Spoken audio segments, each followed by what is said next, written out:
Pregnancy confirm होते हुए बहुत सारे सवाल दिमाग में आते हैं, जैसे पपीता खाऊं कि नहीं खाऊं, घी खाऊंगी तो नॉर्मल डिलीवरी आसानी से हो जाएगी, चाय कॉफ़ी पीनी है कि नहीं पीनी।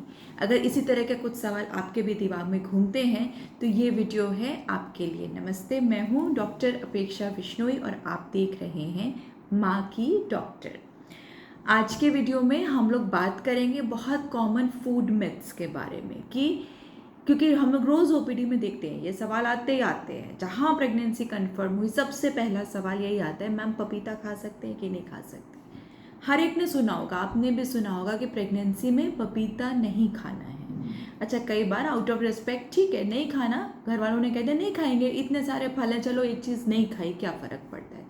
बट कुछ होते हैं पपीता प्रेमी, जिनको रोज़ पपीता चाहिए होता है, तो उनको एक सॉलिड आंसर चाहिए कि क्या वाकई में पपीता खाने से कोई नुकसान है जिसलिए मुझे नहीं खाना, या ज़बरदस्ती ये एक मिथ है। तो आइए जानते हैं कि साइंस क्या कहती है। देखिए, पपीता जो कच्चा पपीता होता है ना, उसमें लैटेक्स दूध होता है, आपने भी देखा होगा, और उसमें एक केमिकल होता है जिसे कहते हैं पेपेन।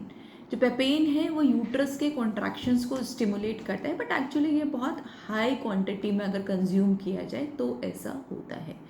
तो इसलिए अगर हम साइंटिफिकली बात करें तो यस, रॉ पपाया, कच्चा पपीता आपको प्रेगनेंसी में अवॉइड करने की कोशिश करनी चाहिए, या अगर आप ले भी रहे हैं तो थोड़ी सी मात्रा में लीजिए, ज़्यादा नहीं खाना है। बट जो पका पपीता होता है, अच्छे से पका पीला ऑरेंज पपीता है, उसमें ये पपेन ना के बराबर होता है। तो ये एक्चुअली प्रेगनेंसी में कोई भी नुकसान नहीं करता है, क्योंकि बिलीव तो यहाँ तक है, हमने पेशेंट्स को देखा है कि अनवांटेड प्रेगनेंसी थी तो उन्होंने पपीता खाना शुरू कर दिया और ये मान लिया कि मेरे को अबॉर्शन हो जाएगा। बट ऐसा कुछ नहीं होता है, it is not scientifically bad. तो थोड़ी मात्रा में पपीता, पका हुआ अच्छा सा पपीता आप हफ्ते में 2 बार 3 बार बिल्कुल आराम से खा सकते हैं। रॉ पपाया जहाँ तक संभव हो अवॉइड करें, ठीक है। तो ये तो हुई पपीते की बात। अच्छा, अब उसके बाद आजकल क्योंकि रोज़ नई नई चीज़ें सुनने में आती हैं, तो एक और सवाल आता है पाइनएप्पल के बारे में, कि पाइनएप्पल खाना है कि नहीं खाना प्रेगनेंसी में। तो जैसे मैंने आपको बताया कि पपीते में पेपेन होता है, ऐसे पाइनएप्पल में एक सब्सटेंस होता है जिसे कहते हैं ब्रोमेलिन। जो ब्रोमेलिन होता है ये भी ब्लीडिंग और यूट्राइन कॉन्ट्रैक्शंस कॉज कर सकता है। बट एक्चुअली वो इतना काम करने के लिए जितनी क्वांटिटी चाहिए उसके लिए आपको इंसेन मात्रा में पाइनएप्पल खाना पड़ेगा। नॉर्मली मॉडरेशन में 1-2 स्लाइस खा लिया रोज़ का, या हफ्ते में 2 बार आपने एक बोल पाइनएप्पल खा लिया, तो उससे कुछ नुकसान नहीं होने वाला। You will get good amount of vitamin C and fibres as well. तो पाइनएप्पल भी ऐसा कोई नहीं है कि आप बिल्कुल प्रेगनेंसी है तो घर में लाना ही बंद हो गया या छूना ही बंद हो गया। एक चीज़ होती है, मैं हमेशा कहती हूँ, जो मेरे पास पेशेंट्स दिखाने आते हैं उनको मैं इन पर्सन भी हमेशा कहती हूँ, और आज मैं ऑन कैमरा आप सबको भी बोल रही हूँ, कि खाने की कोई भी चीज़ ना जहर नहीं होती है कि आपने थोड़ी सी खा लिया और पता नहीं क्या हो जाएगा। क्योंकि जो जहर है वो हमारे ट्रेडिशनल फूड आइटम में इंक्लूड ही नहीं किया जाता है ना। तो जो भी हम खाने की चीज़ खा रहे हैं मॉडरेशन में, थोड़ी मात्रा में, बदल बदल के, एक दिन एक चीज़ खाई, दूसरे दिन दूसरी चीज़ खाई, तीसरे दिन तीसरी चीज़ खाई, कुछ भी नुकसान नहीं करेगा। कुछ दिमाग लगाने की ज़रूरत नहीं है, कुछ कैलकुलेट करने की, कुछ डाइट चार्ट की ज़रूरत नहीं है। मॉडरेशन में, थोड़ी मात्रा में सब चीज़ बदल बदल के खाएंगे, कुछ भी नुकसान नहीं करेगा, ठीक है।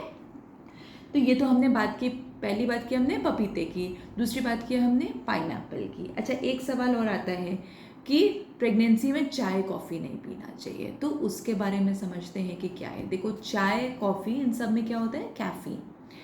कैफ़ीन की जो साइंटिफिकली परमिटेड मात्रा है जो प्रेगनेंसी में आराम से जा सकती है, that should be less than 200 mg per day, ठीक है। तो इसका ये मतलब है कि रोज़ का आप 1 कप कॉफ़ी ले सकते हैं या 2 कप चाय ले सकते हैं। उससे ज़्यादा एक्सेस मात्रा में कॉफ़ी लेने से, या बहुत ज़्यादा चाय या बहुत स्ट्रॉन्ग चाय कॉफ़ी लेना से डेफिनेटली नुकसान हो सकता है। और ये भी याद रखो कि कैफ़ीन सिर्फ चाय कॉफ़ी में नहीं होता, और भी चीज़ें हैं, जैसे कि अपने ये Coca Cola, carbonated soft drinks जो होते हैं, कोल्ड ड्रिंक्स, इसमें कैफ़ीन होता है, स्पेशली जो ब्लैक वाले होते हैं ना, उसमें तो ज़्यादा ही मात्रा में होता है। एनर्जी ड्रिंक्स हो गए, और चॉकलेट्स में भी कैफ़ीन होता है, जो आजकल बहुत कॉमनली लोग खाते हैं। कैफ़ीन क्या करता है ना, ज़्यादा मात्रा में अगर कैफ़ीन जाएगा तो एक तो पैल्पिटेशन यानी कि धड़कन बहुत तेज़ तेज़ चलने लगती है, एंग्जाइटी होती है, नींद अच्छी नहीं आती है, और एक्सेस कंजम्पशन से ये ब्लड वेसल्स को नैरो करता है, तो बच्चे को अच्छे से ब्लड सप्लाई नहीं मिलती है प्रेगनेंसी के दौरान, तो बच्चे की ग्रोथ थोड़ी स्लो हो सकती है। इसलिए एक्सेस टी कॉफ़ी कंजम्पशन के लिए प्रेगनेंसी में मना किया जाता है, बट थोड़ी मात्रा में तो डेफिनेटली आप लोग ले सकते हो, उसमें ऐसा कुछ नहीं है। अच्छा, अभी गर्मियाँ, आम का सीज़न, तो अभी रिसेंटली मैंने सुना एक पेशेंट ने बोला कि मैम मेरे घर में बोला गया कि प्रेगनेंसी में मैंगो नहीं खाना होता है। अब ये एक्चुअली मेरे लिए भी थोड़ा नया था, क्योंकि मैंने भी नहीं सुना था कि प्रेगनेंसी में नहीं खाना होता है। So I did some research, I found out, I tried to find out what is the scientific evidence. तो मुझे एज सच कुछ भी नहीं मिला। इनफैक्ट मैंगो, आम इतना अच्छा सोर्स है विटामिन ए का, विटामिन सी का, फाइबर्स का, कैल्शियम, तो मैंगो तो अच्छी चीज़ है। थोड़े दिन के लिए आम आता है, तो आप बिल्कुल आराम से मैंगो एक आम रोज़ का खा सकते हैं। But again remember, moderation is the key, है ना। एक्सेस में कुछ भी कि खाने की जगह एक मील मैंगो ही चल रहा है तो नुकसान करेगा, है ना। तो मॉडरेशन में थोड़ी मात्रा में मैंगो खा सकते हैं, और ज़रूर खाइएगा। मैंगो में शुगर अच्छी खासी मात्रा में होता है, तो अगर आपको प्रेगनेंसी में शुगर बढ़ गया है, जेस्टेशनल डायबिटीज़ की या प्री जेस्टेशन पहले से आपको डायबिटीज़ है, या वज़न आपका ज़्यादा है, उस कंडीशन में आपको मैंगो अवॉइड करना पड़ेगा, क्योंकि आपके वेट कंट्रोल को या शुगर कंट्रोल को डिस्टर्ब कर सकता है। तो ऐसा अगर कुछ है तो डेफिनेटली मैंगो अवॉइड करिए। अदरवाइज एक हेल्दी नॉर्मल प्रेगनेंसी, एक हेल्दी नॉर्मल इंडिविजुअल सेफ मात्रा, सेफली मैंगो को कंज्यूम कर सकता है। वन लास्ट थिंग, बहुत कॉमनली सुना है मैंने कि प्रेगनेंसी का जहाँ 9th मंथ स्टार्ट हुआ, पेशेंट को घी खिलाना शुरू कर देते हैं कि घी खाओ। घी खाने से क्या होगा, नॉर्मल डिलीवरी में मदद पड़ेगी। देखो, जो आप घी खा रहे हो वो जा रहा है आपकी आंतों के थ्रू, है ना, स्टमक में जा रहा है, आपके जीआई सिस्टम में जा रहा है। It is not going directly into your uterus, into your birth canal. तो वो उसको ल्यूब्रिकेट करके या बर्थ कैनाल को सॉफ्ट करके या डायलेट करके नॉर्मल डिलीवरी के लिए हेल्प करेगा। इस तरह का कोई भी साइंटिफिक एविडेंस अवेलेबल नहीं है। घी इज़ गुड क्योंकि घी इज़ फैट, और बहुत सारे फैट सॉल्युबल वाइटामिन होते हैं जिसके लिए हमको बॉडी में थोड़ी मात्रा में फैट की भी ज़रूरत होती है। तो मॉडरेशन में 1-2 चम्मच घी तो मॉडरेशन में 1-2 चम्मच घी आप ले सकते हो, लेकिन वो डायरेक्टली ऐसे आपके बर्थ को, मतलब नॉर्मल डिलीवरी के लिए सपोर्ट करेगा, इस तरह का कोई भी मेडिकल एविडेंस तो या साइंटिफिक एविडेंस तो बिल्कुल भी नहीं है। It is just a belief, just a myth, ठीक है। और एक्सेस घी अगेन आपका वेट बढ़ा देगा, बॉडी थोड़ा सा स्टिफ हो जाएगी, और वेट बढ़ने से नॉर्मल डिलीवरी में दिक्कत ही होती है, नुकसान ही होता है, ठीक है। तो बहुत ज़्यादा घी ऐसे 9वें महीने से खाने से कुछ ऐसा नॉर्मल डिलीवरी में फ़ायदा नहीं होने वाला है, ठीक है ना। तो ये है सबसे कॉमन मिथ जो मुझे पता थे, जिसके बारे में मैंने सोचा कि मुझे आप लोगों से ज़रूर से बात करनी चाहिए।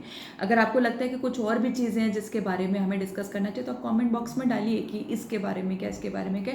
I will definitely read and answer about that, ठीक है। तो जल्दी ही मिलते हैं नेक्स्ट वीडियो में, तब तक के लिए टेक केयर, बाय बाय।